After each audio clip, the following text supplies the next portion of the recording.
আষাঢ় মাসের দিনকে স্বপ্নে যদি এই 9টি সংকেত পেয়ে থাকেন, তাহলে সেক্ষেত্রে কিন্তু কারো সাথেই এই বিষয় নিয়ে আলোচনা করবেন না, না হলে আপনাদের জীবনে চরম ভয়ঙ্কর দরিদ্রতা নেমে আসতে পারে। এই 9টি স্বপ্ন যাদের মধ্যে আসে বা যারা দেখে, তাদের কিন্তু জীবনে প্রচুর প্রচুর ধনসম্পত্তি সৃষ্টি করার একটা যোগ থাকে। বন্ধুরা, এই স্বপ্নে সংকেতগুলি শুধুমাত্র তারাই পান যাদের ওপর ভগবানের আশীর্বাদ সদা সর্বদাই থাকে। স্বপ্নে শাস্ত্রে বলা হয়েছে এই 9টি সংকেতের হিসেবে গুরুত্ব আলাদাভাবে দেওয়া রয়েছে। বন্ধুরা, এই 9টি সংকেত কি জানতে ভিডিওটি মনোযোগ সহকারে শেষ পর্যন্ত দেখুন। বন্ধুরা, আপনারা প্রত্যেকেই কিন্তু ঘুমন্ত অবস্থায় নানান ধরনের স্বপ্ন দেখে থাকি, এবং যেই স্বপ্নগুলো দেখে থাকি সেগুলো কিন্তু মাঝের মধ্যেই সত্য হয়ে দাঁড়ায়। আবার কিছু কিছু মানুষের জীবনে কিছু কিছু স্বপ্ন আজব বলে মনে হয়।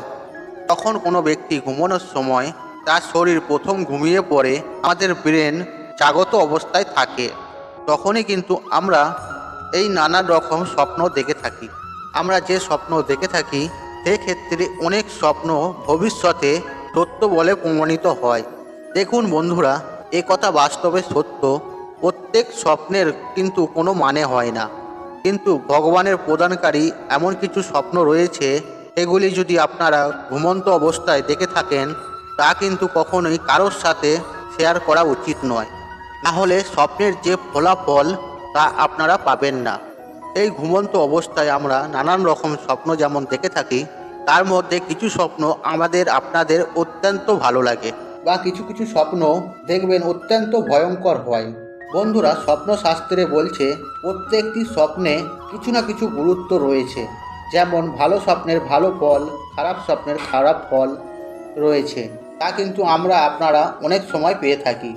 বন্ধুরা, চলুন এবার ভিডিওর মূল আলোচনায় প্রবেশ করা যাক। তবে মূল আলোচনায় প্রবেশ করার আগে আপনাদের বলে রাখি, আপনারা যদি আমার চ্যানেলে নতুন হয়ে থাকেন তাহলে চ্যানেলটি অবশ্যই সাবস্ক্রাইব করুন এবং পাশে থাকা নোটিফিকেশন অন রাখুন, কারণ আমি নিত্য নতুন ভিডিও আপলোড করতে থাকি, যেমন বাস্তু টিপস, টোনা টোটকা, পুজো অর্চনা ও ইত্যাদি ধরনের, যা আপনাদের থাকা সকল প্রকার সমস্যা সমাধান করতে পারবেন আমার এই ভিডিওর মাধ্যমে। চলুন এবার মূল আলোচনায় প্রবেশ করা যাক। তবে মূল আলোচনায় প্রবেশ করার আগে মনের ভক্তির সাথে শ্রদ্ধার সাথে কমেন্ট বক্সে জয় শ্রীকৃষ্ণ লিখে কমেন্ট অবশ্যই করুন। তাতে আপনারা যদি এইরূপ স্বপ্ন দেখে থাকেন, আপনারা এর সুফল পাবেনই পাবেন। বন্ধুরা, প্রথম যে সংকেতটি হলো, যদি স্বপ্নেতে আপনারা ঘোড়া ছুটছে এরকম কোনো স্বপ্ন দেখে থাকেন, তার মানে আপনার যশ, খ্যাতি, প্রতিপত্তি, সুনাম প্রত্যেকটি অন্তত আপনার জীবনে বৃদ্ধি হতে চলেছে, এবং সব দিক থেকে আপনার সফলতা অর্জন করতে পারবেন। আপনার সকল মনের ইচ্ছা পূর্ণ হতে চলেছে। আপনারা সমাজে মান সম্মান, ধনসম্পত্তি এই সমস্ত কিছু আপনারা লাভ করতে পারবেন। এই রকম স্বপ্ন যদি আপনারা দেখে থাকেন, কারোর সাথে শেয়ার করবেন না বা কাউকে বলবেন না, সে যতই নিজের আত্মীয় হোক না কেন, তাহলে এই স্বপ্নের ফলাফল আপনি পাবেন না। বন্ধুরা, দ্বিতীয় স্বপ্নটি হলো যে আপনি যদি বিশ্ব ব্রহ্মাণ্ডের স্বপ্ন দেখে থাকেন, যে স্বপ্নে দেখছেন তারা দেখছেন, চাঁদ দেখছেন, আকাশ দেখছেন, এইরূপ স্বপ্ন কোনো অসাধারণ মানুষ এইরূপ স্বপ্ন দেখতে পান না। সেই সব মানুষের ওপর ভগবানের বিশেষ আশীর্বাদ কৃপাদৃষ্টি থাকে, যাদের শরীরে পঞ্চভূত মজবুত থাকে, তারাই কিন্তু সূর্য, তারা, ব্রহ্মাণ্ডর স্বপ্ন দেখে থাকেন, তথা স্বপ্নে কোনো ভগবানের দর্শন করে থাকেন। তারাও কিন্তু অত্যন্ত ভাগ্যশালী হন। তথা আপনারা যদি ব্রহ্মাণ্ডের স্বপ্ন দেখে থাকেন, এইরূপ স্বপ্ন কাউকেই শেয়ার করবেন না। আপনি যদি শেয়ার করে থাকেন, এর ফলাফল আপনি পাবেন না। এইরূপ স্বপ্ন যদি আপনি দেখে থাকেন, আপনার আত্মা, আপনার শরীর অত্যন্ত পবিত্র, গঙ্গার মতন, এবং যে কোনো বিপদ আপদ থেকে, ঝুট ঝামেলা থেকে স্বয়ং ব্রহ্মাণ্ড রক্ষা করবেন। বন্ধুরা, এই রূপ স্বপ্ন কারোর সাথে শেয়ার করবেন না, দেখবেন আপনাদের জীবনে ঈশ্বরের আশীর্বাদ সর্বদাই বজায় থাকবে। বন্ধুরা, এরপর তৃতীয় স্বপ্নটি যে বলবো, আপনারা যদি স্বপ্নেতে ধানের গোলা থেকে থাকেন বা ধান ক্ষেত দেখে থাকেন, তাহলে কিন্তু এই রকম স্বপ্ন কারোর সাথে শেয়ার করবেন না। এই রকম স্বপ্নের মানে হলো আপনারা অতি শীঘ্র আপনারা অর্থ প্রাপ্তি করতে চলেছেন, এবং অর্থ প্রাপ্তি করার যোগ সৃষ্টি হচ্ছে, বা আপনাদের কারবারেতে সফলতা আসতে চলেছে, বা আপনারা যেই কারবারই করুন না কেন সেই কারবারে আপনারা লাভবান হতে চলেছেন। এরকম স্বপ্ন যদি আপনি দেখে থাকেন, আপনার ভালো কিছু হওয়ার যোগ সৃষ্টি হচ্ছে, যাকে বলে আপনার দুঃখ কষ্ট জ্বালা যন্ত্রণা দূর হতে চলেছে, আপনি ধনসম্পত্তির মালিক হতে চলেছেন এবং আপনাদের জীবনে প্রচুর প্রচুর খুশি আসতে চলেছে, আনন্দ আসতে চলেছে। বন্ধুরা, চতুর্থ যে স্বপ্নটি হলো, শাস্ত্র বলছে 33 কোটি দেবদেবতার থেকেও বড় দেবতা হলো নিজের মা বাবা। আর আপনি যদি স্বপ্নে মা বাবার স্বপ্ন দেখে থাকেন, এই রূপ যদি স্বপ্ন দেখেন, তাহলে আপনি বুঝে নেবেন আপনি কোনো সাধারণ মানুষ নন। আপনার ওপর প্রত্যেক দেবদেবীর আশীর্বাদ রয়েছে, বিশেষ করে মা বাবার অনুগ্রহ হয়ে আপনার ওপরে রয়েছে এবং তাদের বিশেষ আশীর্বাদ আপনার মাথার ওপরে আছে। যার উপর মা বাবার আশীর্বাদ থাকে তার জীবনে কখনো কষ্ট দুঃখ দরিদ্রতা কোনো দিন নেমে আসে না। আর যদি কোনো ভুলবশত এসেও থাকে, সেই ব্যক্তিদের ওপর স্বয়ং ভগবানের আশীর্বাদ থেকে সেই সব দূরে চলে যায়। এরকম স্বপ্ন দেখার অর্থ হলো আপনাদের জীবনে অত্যন্ত ভালো কিছু হওয়ার একটি সংযোগ সৃষ্টি হচ্ছে, আর আপনারা সব দিক থেকে সফলতা পাবেন যদি মা বাবার স্বপ্ন আপনারা দেখে থাকেন। বন্ধুরা, এর পরের স্বপ্নটি হলো, আপনারা যদি স্বপ্নে যদি নদী দেখতে পান বা ঝর্ণার জল দেখতে পান, তাহলে এই সব স্বপ্ন কিন্তু অত্যন্ত শুভ বলে মনে করা হয়।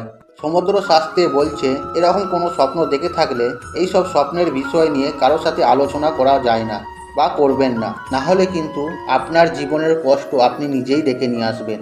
শাস্ত্র বলছে এরকম স্বপ্ন যদি আপনি দেখে থাকেন, আপনি প্রচুর প্রচুর টাকার অর্থ ও রোজগারের যোগ সৃষ্টি হয়।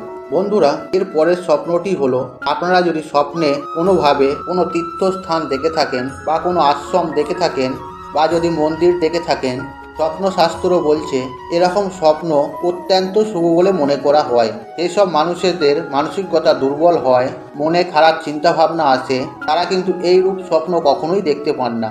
এই স্বপ্ন তারাই দেখে যারা ভগবানের উপর বিশ্বাস করে, শ্রদ্ধা করে, ভগবানকে মানে, শাস্ত্রকে মেনে চলে। এই রূপ স্বপ্ন দেখার অর্থ হলো আপনাদের জীবনে সমস্ত রকমের মনস্কামনা পূর্ণ হতে চলেছে এবং আপনারা স্বয়ং ঈশ্বরের সান্নিধ্য লাভ করতে চলেছেন।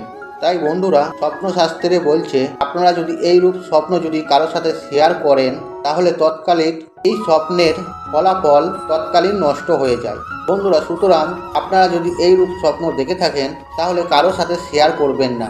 বন্ধুরা, স্বপ্নে যদি আপনারা নিজেকে আনন্দ ফুর্তি করতে দেখেন বা আপনি দেখছেন আপনি নাচছেন বা মধু খেতে দেখেন, তাহলে আপনি বুঝবেন আপনার অতি শীঘ্র বিবাহের যোগ সৃষ্টি হতে চলেছে, অর্থাৎ দাম্পত্য জীবনে প্রবেশ করতে চলেছেন।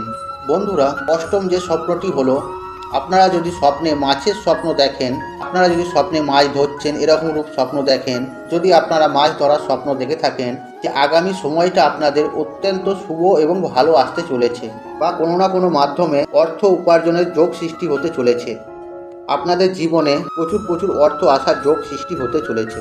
বন্ধুরা, সর্বশেষ যে সংকেতটি হলো, আপনারা যদি স্বপ্নে বাবা মহাদেবকে স্বপ্নে যদি দর্শন করেন বা শিবালয় দেখতে পান, তাহলে আপনি বুঝবেন আপনার জীবন থেকে যাবতীয় দুঃখ কষ্ট জ্বালা যন্ত্রণা শেষ হতে চলেছে এবং আপনাদের জীবনে যদি কোনো রোগ ব্যাধি থাকে, সেই সব রোগ ব্যাধিও দূর হতে চলেছে এবং আপনারা সুস্থ সবল জীবন যাপন করতে পারবেন। কারণ হিন্দু শাস্ত্র মতে শিবালয় বা বাবা মহাদেব স্বপ্ন দেখা আরোগ্যের পথে চলা। তাই বন্ধুরা, এই রূপ স্বপ্ন যদি দেখে থাকেন, কখনোই কারোর সাথে শেয়ার করবেন না।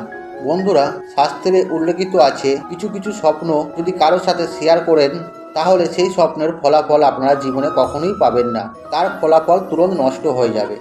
বন্ধুরা, তাই আজকের মতন বিদায় নিলাম। আশা করি ভিডিওটি দেখে উপকৃত পেয়েছেন। তাহলে ভিডিওটি একটি লাইক করুন, কমেন্ট করুন, একটু শেয়ার করুন এবং বন্ধুবান্ধব আত্মীয়জনদের সাথে শেয়ার অবশ্যই করুন, কারণ এই রূপ স্বপ্ন যদি দেখে থাকে তারাও উপকৃত হবে।